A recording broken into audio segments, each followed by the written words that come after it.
जैसे जल में और तरंग में कोई भेद नहीं है, इसी प्रकार से राधा और कृष्ण में कोई भेद नहीं है।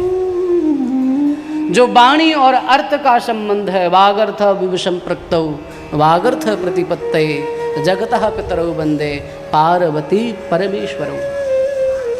जैसे कविकुल गुरु कालिदास जी ने रघुवंश महाकाव्य में वाणी और अर्थ के रूप में शिव और पार्वती की प्रार्थना की है, गोस्वामी तुलसीदास जी ने रामचरितमानस में भगवती वैदेही और राम की एक रूपता का वर्णन करने के लिए गिरा और अर्थ का प्रयोग किया है। राधा कृष्ण के प्रेम का वर्णन करने के लिए, उनकी अभिन्नता को दर्शाने के लिए, उस अभिन्नता को परिलक्षित करने के लिए जल और तरंग का उदाहरण दिया गया।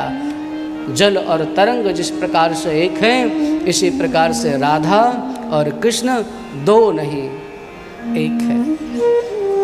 राधा अभी तक मेरी लीला थी परित्राणाय साधूनाम, अब मेरी लीला है विनाशाय च दुष्कृताम।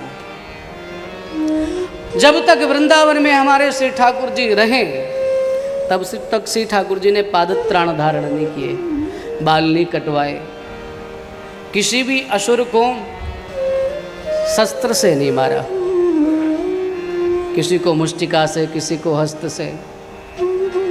लेकिन जैसे ही वृंदावन की सीमा से श्री ठाकुर जी बाहर निकले, उनकी लीला बदल गई। हमारे वृंदावन का जो ठाकुर है ना, बांसुरी उसी की है। हमारे व्रज के ठाकुर की ही भैया जे पहचान है, बांसुरी।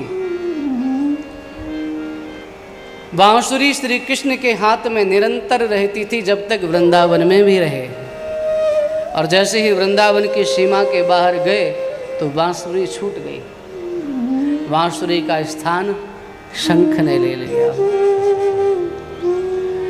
राधा जी को चेतना आई और वो बांसुरी श्री किशोरी जी के हाथ में आई। श्री ठाकुर जी ने किशोरी राधा जी से कहा कि लो प्रिय, आज से बांसुरी जब भी तुम अधरों पे धारण करोगी, ये तो तुमने दृश्य देखा है कि श्री कृष्ण बांसुरी बजाते हैं, पर मैंने आज तक शायद ऐसा चित्र नहीं देखा कि किशोरी राधा रानी बांसुरी बजा रही हो। जबकि कृष्ण की ये शर्त थी कि राधा जब भी तुम बांसुरी बजाओगी मैं प्रकट हो जाऊंगा, तुम्हारे सामने आ जाऊंगा। पर धन्य है इस प्रेम की प्रगाढ़ता को, धन्य है यह किशोरी श्री राधा रानी का प्रेम जो उत्तुंग शिखर को छूता है। उनके चरणों में 100 बार प्रणाम है। हाथ में बांसुरी होने के बाद भी, कृष्ण का वचन होने के बाद भी किशोरी श्री राधा ने एक बार भी बांसुरी नहीं बजाई। मेरे बांसुरी बजाने पर आओगे तो तुम्हारा आना बेकार है, मैं याद कर रही हूँ। ये हो गया ना, इससे तो ये सिद्ध होगा कि मैं याद कर रही हूँ आपको।